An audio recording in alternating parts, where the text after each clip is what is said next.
35 degrees. And it's only 6:30 in the morning. I guess this means it's freezing outside. And that is the temperature in my van. I've done it. The holidays have done it to me.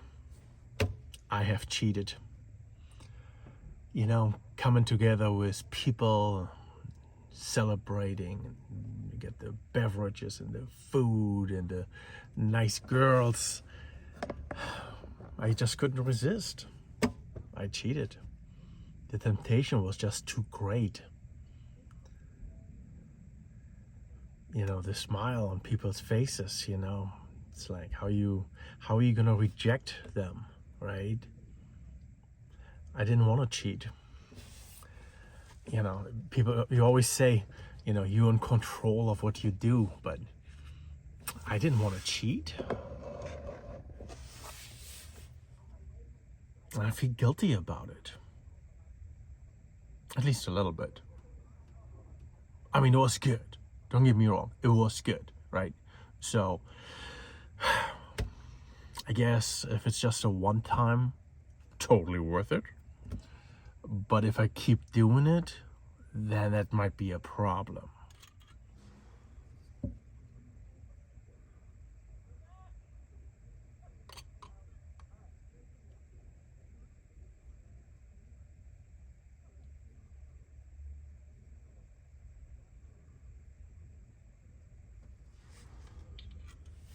Now, of course, you will want to know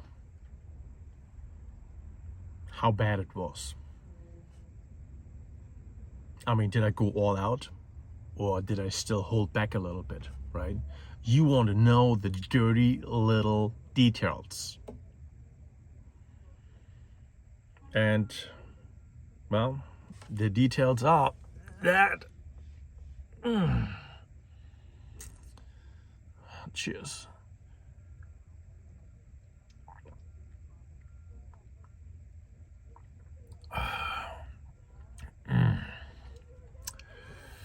Whew, you know, the alcohol limits your inhibitions, limits your resistance.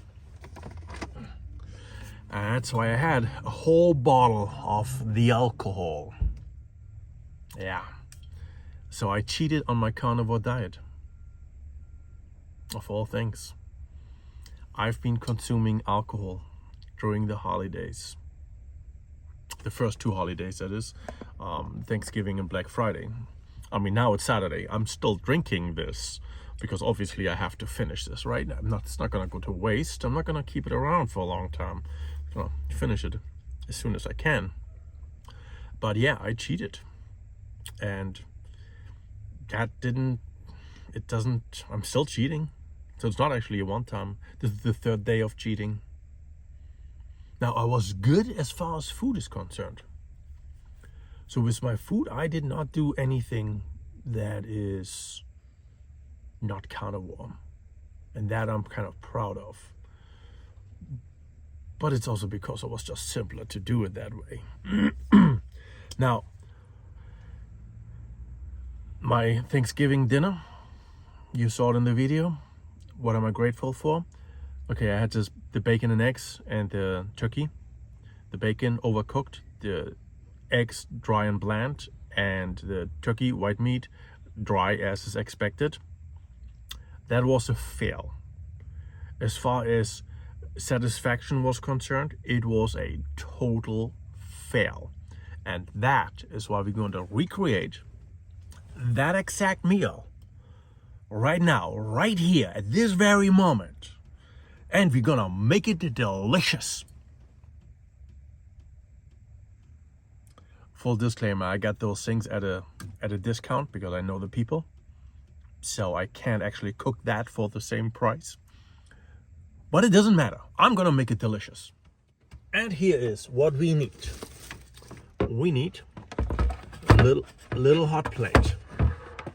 Little hot plate. Little frying pan. Salute. It's so good. Bacon from the store. It's Applewood smoked bacon. Turn our hot plate on over here.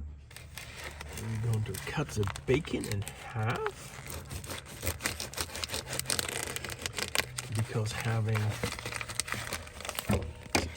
cutting the bacon in half makes it much easier to cook, especially in a small pan. First thing, we're gonna put our bacon in.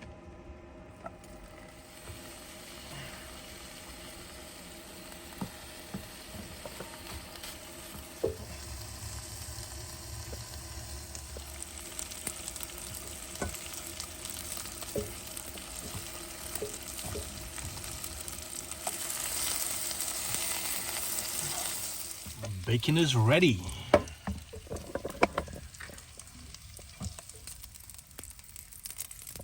Just the way I like it.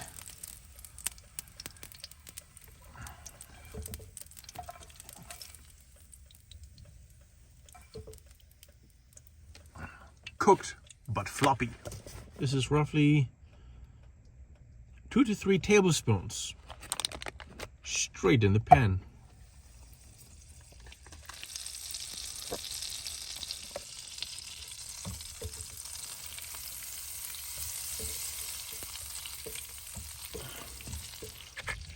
Take it out again. Set it on the side. The eggs are going in.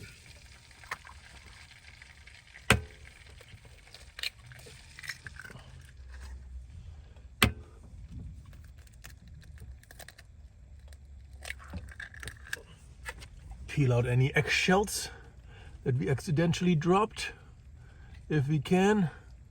I don't think I got it. I don't have a spoon. That's unfortunate. Maybe I did get it. Eggs cook quickly. Break the yolks. Make sure the pan is on the burner. And as the bottom starts setting, we're gonna swirl it around. Just like that. Good enough. We give it a few seconds. Let the bottom set. All right, and as the bottom sets, we're gonna scroll it around again. We don't want the bottom to get solid. There we go.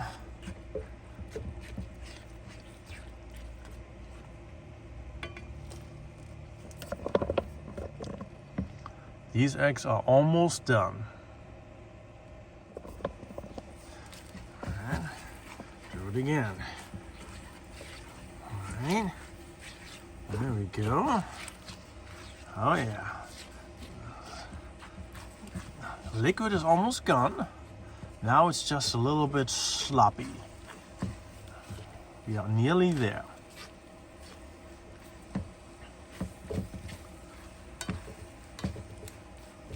Oh yeah.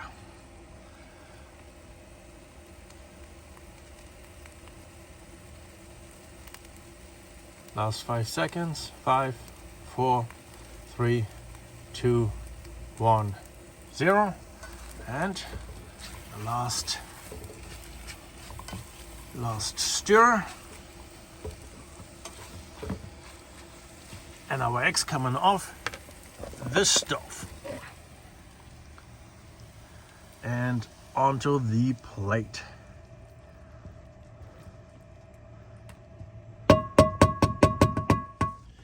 Now we're adding a good pinch of salt. And that's it for the eggs. We'll find our little piece of butter right over here and put that back in the frying pan. So this is a redo of the bacon and eggs pot, right? The bacon is cooked, but still a little floppy. And this is how we like bacon.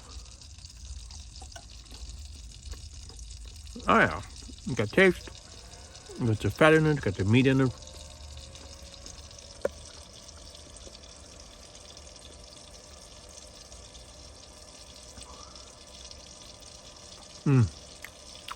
That bacon, this bacon, so much better than the than the stuff that they made before me. And the eggs, besides steaming hot, they are moist. They are nicely seasoned.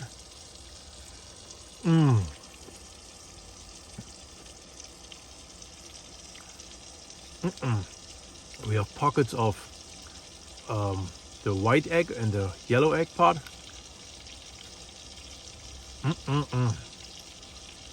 Oh, look at that. If that doesn't look delicious, then I don't know what does. Okay, our butter is melted. That's good. We bought turkey breast. It's just over a pound, and the price is ridiculous. Look at this price tag. Absolutely ridiculous. I would never buy this again.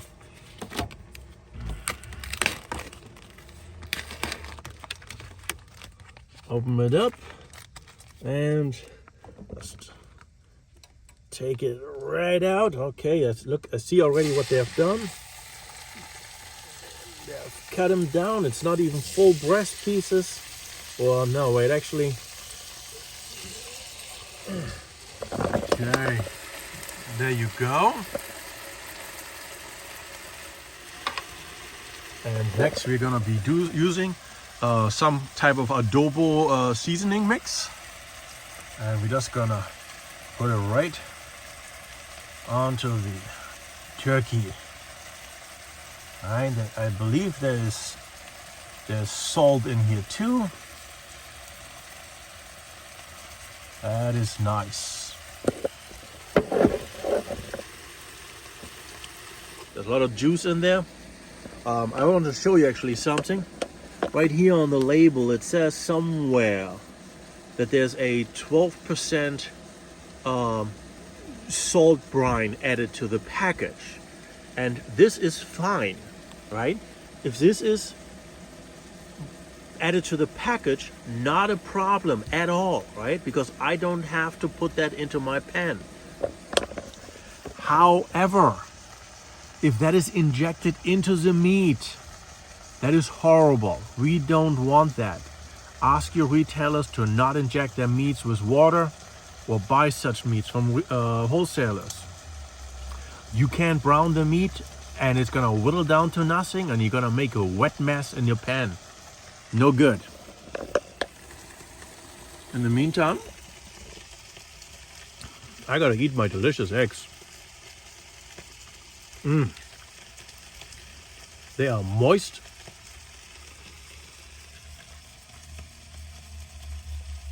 They're good. This is how.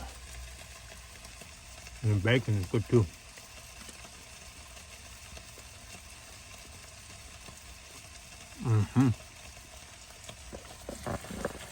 Well, this one is a little curly. Getting close to being overcooked as far as I'm concerned.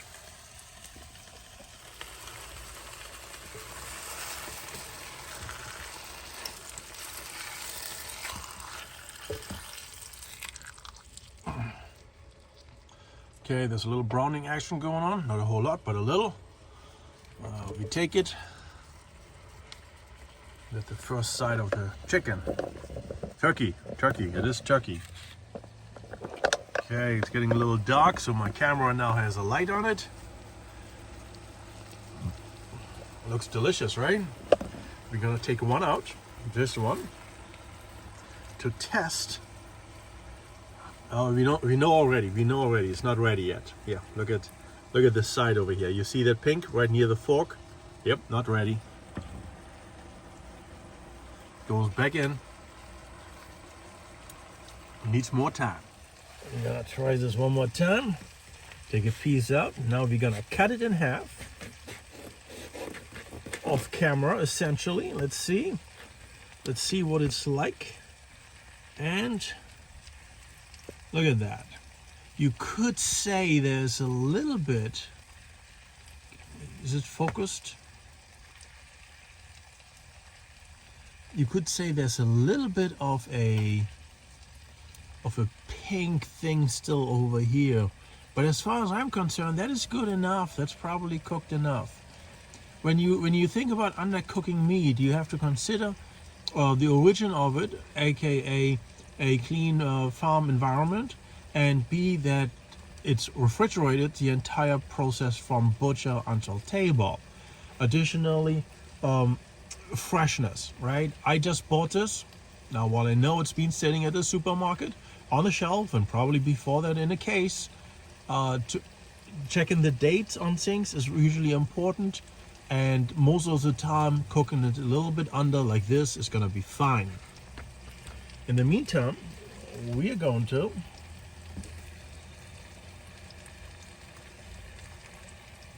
add the last piece of turkey we have over here to the pan, and that is wonderful.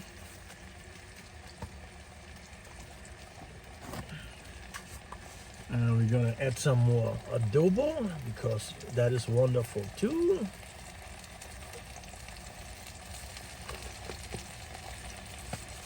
That should be the end of that. You know, let that cook a little before we take the other two pieces out. We're gonna start eating this very first piece over here.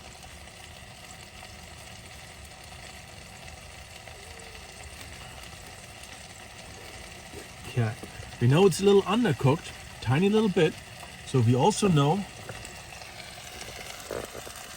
it is still juicy. So this is still juicy.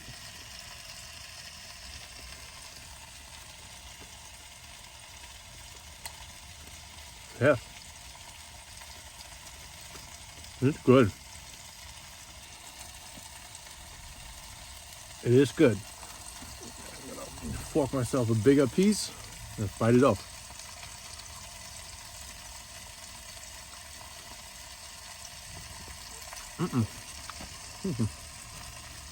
The juice is running down my chin.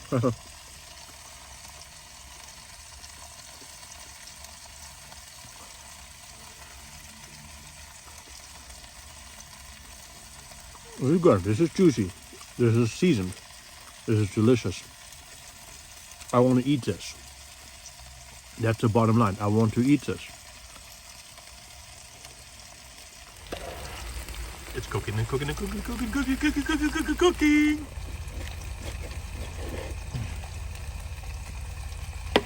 So the only problem I see at this moment is that this turkey in particular is super expensive.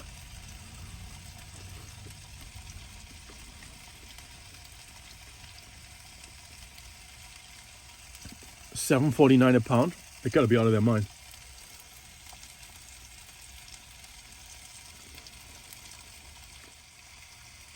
You're better off just using chicken. For less than half the price, yeah, use chicken. Don't worry about it.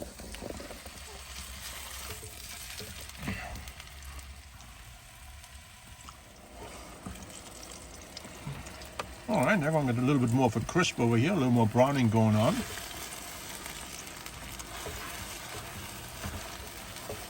We got our last piece over here. It's in there. And it might even be on the last heating cycle. Okay. A little flipper dually, just to heat the other side a bit. Give it a quick 30 seconds. And onto the plate it goes. Oh yeah, let's brown that a little bit up. That's a beauty. And now,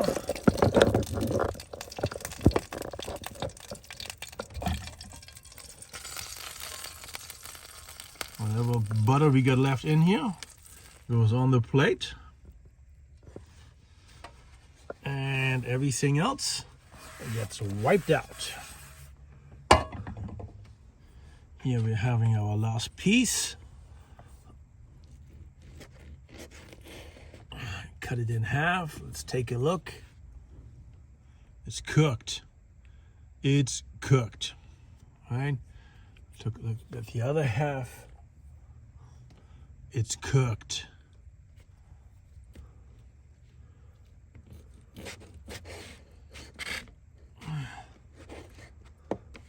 there's some butter on there, which is always delicious.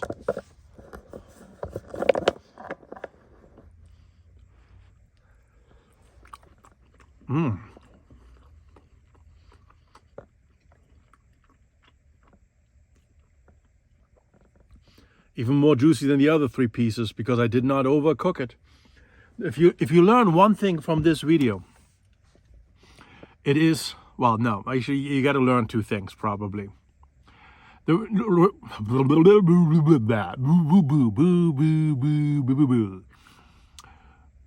Lesson number 1.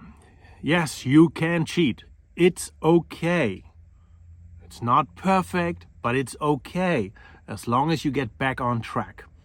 And lesson number 2, don't overcook your meat. Keep it moist. You don't need to cook the living crap out of your meat.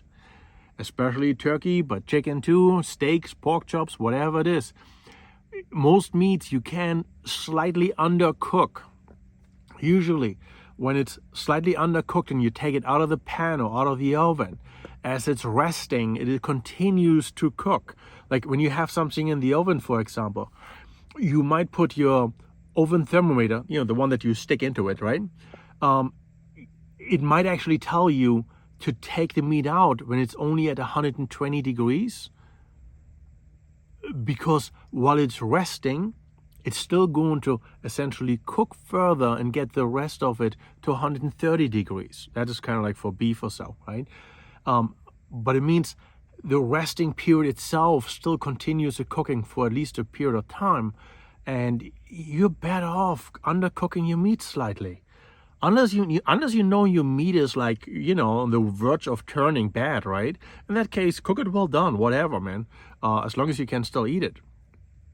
But don't overcook it because it's just so much more delicious when you don't do it. This is why we like to go to restaurants, because they generally don't overcook their meats, right? So don't overcook your meat at home.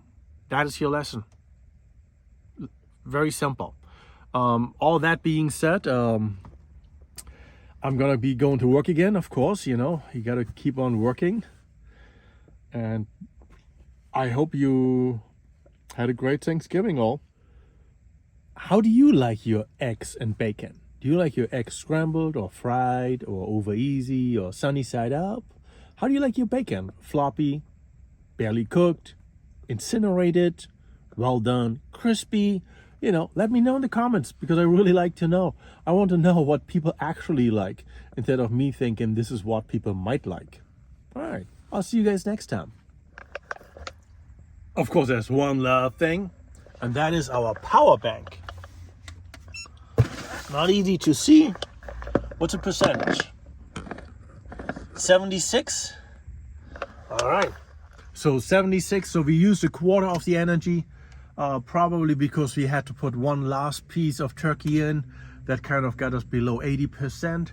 Otherwise, bacon, eggs, and a little over a pound of turkey breast took us a quarter of the energy that we have in the power bank, which is roughly 250 to 300, let's just say 300 watt hours. Right? So that's not too bad. It's a little more than I would want to use. 200 is kind of what I want, but this is fine, right? And that is why this is actually the last of that bottle that I had. And again, I'm saluting to you. Keep up the good work that you do. If you have had a setback along the holidays, the easiest way to deal with that is to get right back on track. Don't let the setback become a habit, right? You want to curate good habits, not bad habits. It doesn't mean that bad things can't happen along the way, but you're not going to encourage those. And the people around you who do encourage you to do bad things that you know better, stay away from them.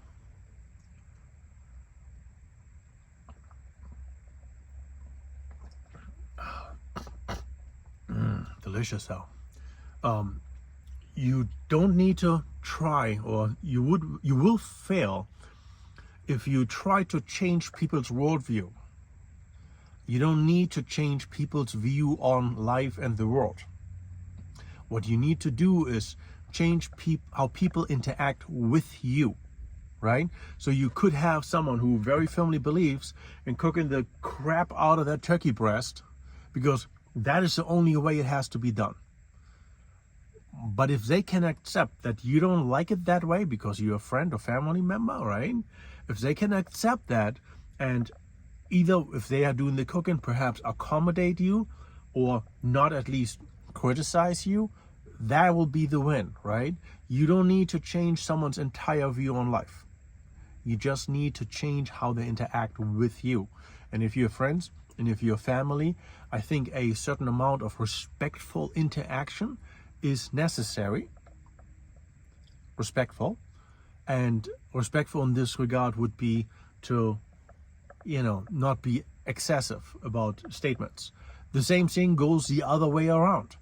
I might believe I want to have my turkey slightly undercooked because it's still gonna continue cooking while on the plate, and I like my meat moist. And I'm not gonna tell you really that you need to have your meat just like I do. You might like it well done. If that is the case, I would encourage you to try it the other way. Maybe you like it better. You don't know. But this is how you like it. This is how you like it. I'm not going to change you. This is you, right? You're perfect the way you are. Remember that. Cheers. Have a happy holidays.